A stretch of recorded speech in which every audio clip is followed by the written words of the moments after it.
Good day, ma'am. This is our video report, and our topic is human behavior and coping and defense mechanism. Frustration. Negative emotion state that occurs when one is prevented from reaching a goal. Also, frustration is associated with motivation, since we won't be frustrated if we were not motivated to achieve the goal. There are two types of frustration. 1. External frustration.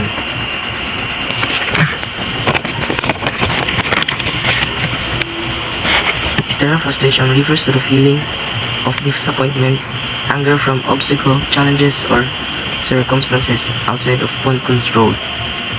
It is occur when external factors such as the other people, events, or situation impede or hinder an individual goals, progress, or desire. Number 2. Internal frustration refers to emotional experience of disappointment, anger, or irritation that arises from internal sources such as personal thoughts, beliefs, or emotions, unlike internal frustration, which is caused by external factors. Internal frustration originates from within an individual and is often related to internal conflict or unmet needs. Hypothesis of catharsis. Hypothesis of catharsis, releasing emotion through screaming, nang ipagawa sa mo yung ibati, like makatabang if mo singgit ka nga na, tapos ipagawa sa mo through example mo sumbog ka sa punching bag. It helps you to calm. Coping mechanism. To manage stress and trauma. Coping mechanism is common for other people. Muna ang dadala sa ila para makontrol nila ilang mga sakit sa kinabuhi o mga stress. Defense mechanism. To protect themselves from anxiety, discomfort, or emotional pain. This mechanism operates unconscious level and helps individuals cope with internal conflict and internal stressor. While defense mechanism can provide temporary relief, they can also create barriers to self. Good day, ma'am. I am Kadit Pilinyo from B-Scream 2H. Number 1 is acting out. Acting out desires forbidden by super ego, yet desires by ID, can lead to deliberate or truthless wrongdoing despite conscience, or minimal truth despite perceived wrongdoing. So kini siya, ma'am. Muna siya ang mga tao nga mahalata nimo kung kuan ba sila, gatugan ba sila sa tinuod ug dili kay imo silang mahalata nimo tungod sa ilang ginapakita nga action. Kung saba ba sila tinuod or dili sila gasabag tinuod. Muna siya ang acting out. Next one is aim inhibition. Sometimes we have desires that goal that we can realize that we are unable to achieve. Aim inhibition, failure, sight reduction, reducing our goal. So kini siyang muni siyang sada sa din siya nga kining aim inhibition kay kani nga klase sa mga tao muni sila ang ga-focus ra gid sa ilang goal, wala sila pakisa ilang ma-encounter nga challenges or sa madaling salita tanaw ra gid sila sa ilang goals in life. Next one is altruism. Altruism, avoid your own pains, concentrating on the pains of others. Maybe you can heal yourself and feel good by healing them and helping them to feel good. Kini siya, muna siya ay mura ni siya imong barkada ay comfort sa imong day joke. Kini sila nga klase sa mga tao. Muna sila ang or sa kwan pa nato na mura ni sila og counselor. Counselor? Wala eh. Counselor, muna sila mga counselor kaning din ang counselor sa kwan barangay. Kaning may sila mo muhatag og advice. Responsible sila muhatag og advice mo. Atag sila og advice kanang mutabang sila nga walay ginahangad nga kapalit bitaw. Mao na siya ang kwan. Patriotism. Ang next is attack. Attack. The best form of defense is attack. Is common saying and also common in action.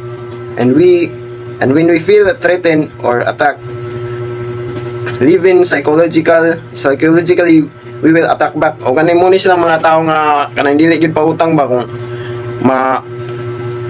masakitan sila, kailangan makabalos kan, hindi sila makontento bitog di makabalos muna sila. Next is avoidance. In avoidance, we simply find ways or avoiding having to face uncomfortable situation, things or activities. The discomfort, for example, may come from unconscious sexual or aggressive impulse. Kani siya nga kuan mga tao klase nga ni kung naman galing nga nga klase nga tao naman yun kini sila mga tao mo ni sila klase nga kanang kabalo bitaw sila muli kay kabalo sila mo avoid kanang makabalo sila nga mapahamak sila ana nga butang, kabalo sila mo avoid, kabalo sila mo likay. Muna siyang avoidance. Next is compartmentalization. Is the divide and conquer process for separating through that will conflict with one another.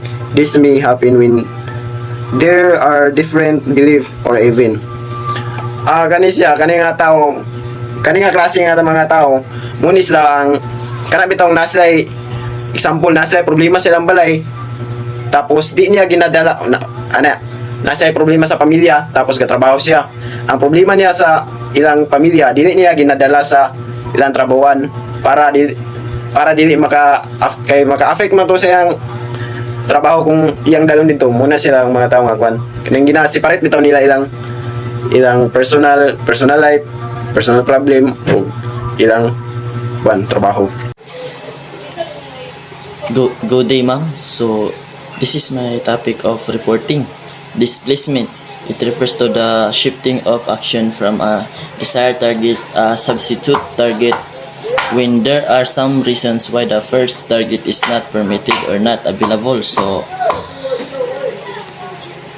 displacement is pagbakwit, no? So ginapahawag kanila og aksyonan kanila ani nga desired target og pulihan ka kay ngano dili man permitted.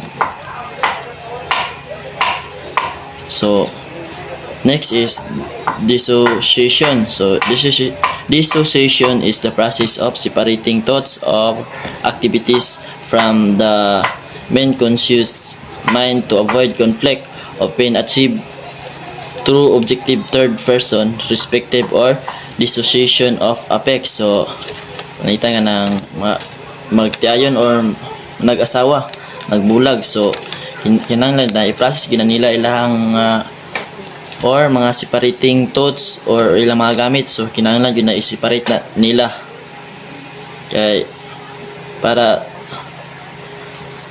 po na from the main conscious mind to avoid conflict. So mao na siya. So next is emotionality. Stress triggers negative emotion like anger. Some people struggle with restraining emotion or prioritize personal benefits over other, leading to habitual display of extreme emotion. So emotionality, for example, kanang daghan kay kag mga problema nga panghunahon, kanita for example kaning sa pag-eskwela na daghan kay mga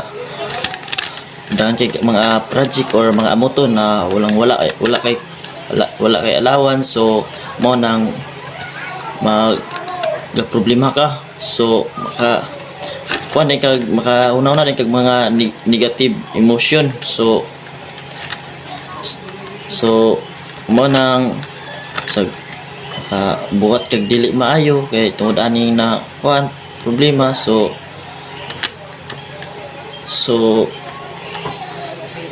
dapat yun na bisan man unsa pa nang problema, dapat yun na imo gina siyang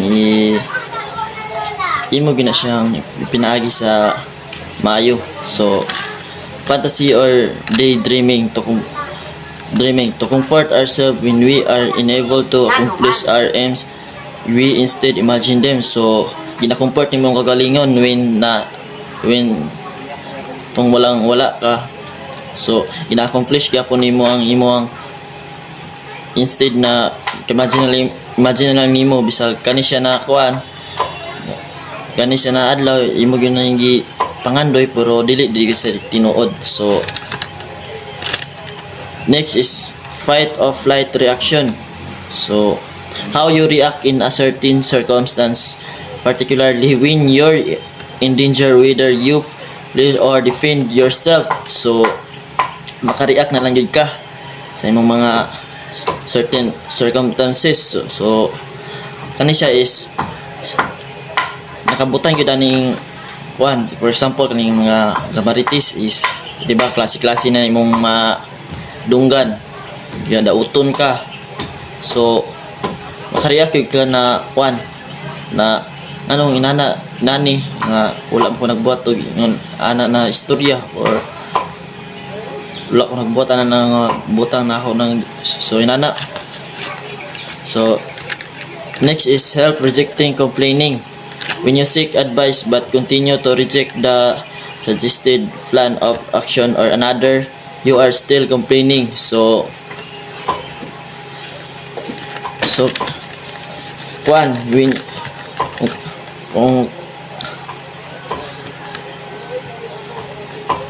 you seek advice but kung puro imong gina siyang gipadayon is to reject. So kailangan yun na anitan. For example kanang need kag advice, so kailangan yun mo na magpa-advise ka sa tao kay malay mo siya day makasulbad sa imong problema para ang imong problema is ma-complain nimo. So yung ana ang help rejecting complaining. So next is idealization. Idealizing something and ignoring the negative background. So parts mo mga negative background. So mauna is next is identification. You have ability to take on other people's identities. It might be both psychological and physical. So sa inyong panag-ila, so makabalo na gid ka kung unsa siya na unsa yang ability kay imo man na siyang psycho or psycho nimo or unsa yang mga physical. So ma-identify gyud nimo siya na inana yang ability. So mabalaan nimo. So next is intellectualization. So in solving the problem, emotion becomes irrelevant and being inquired, in fact an illegal basis applied. So ginasulbad nimo ang mga problema na mga panghuna-una na pinaagi sa mga irrelevant ug imo gina siyang gina-inquire na sa mga legal basis. So gina-apply na nimo. Good day, ma'am. This is my report. No? Introjection occur as a coping mechanism when we take on attribute of other people who seem better able to cope with the situation than we do. Passive aggression. No? A person who uses passive aggressive method or cope with the stresses that's not attacking others. Truth passive mean post-traumatic growth. An individual who has suffered a traumatic experience somehow find ways to turn into something good. No? An individual who has suffered traumatic experience projection. When a person has uncomfortable thought or feeling, she may project this into other people, assigning the thought of feeling that she need to repress to a convenience alternative target. Provocation or pre-floating. When a person feels stress, he herewith to avoid dealing with the real issues is to provoke other into some kind of reaction. Reaction formation. Formation occur when a person feel an urge to do or see something and then actually does or see something that is effectively the opposite or what she really want. Rationalization. When something happen that will find difficult to accept, then we'll make up a logical reason why it has happened. We rationalize to ourselves. No? We all find it very important to rationalize to other people, even those we do not know. Regression. Regression is a response to stress, often involving a child position in a problematic situation, often resulting in overt, harmless behavior like shocking or pain or crying or using argumentative language. Repression. Repression involves pleasing and comfortable thought is subconscious, causing temporary or deep forgetfulness. This can range from temporary evolution to amnesia when anxiety-causing event or the fly bored. Next is self-harming. The person physically deliberately hurt himself in some ways or otherwise put themselves at high risk of harm.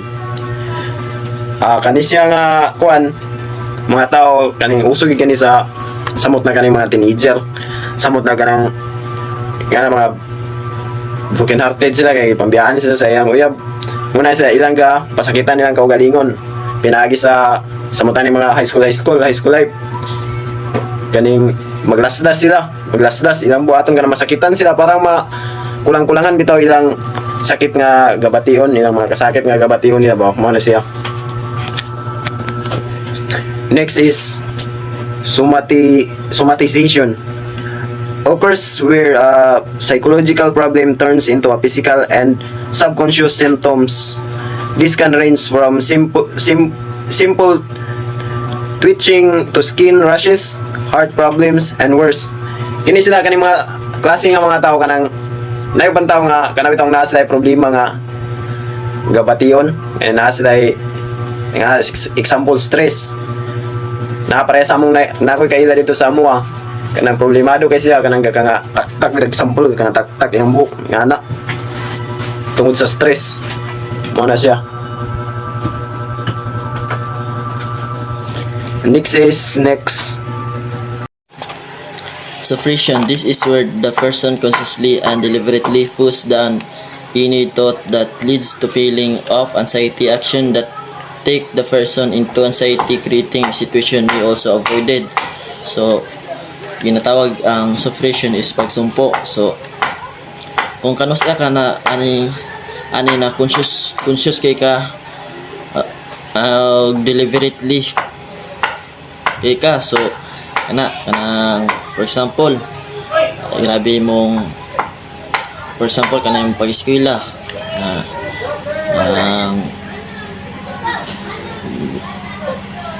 nang daw kay mong pangandoy na makakuan kuman kapag kuman ka sa pag-eskwela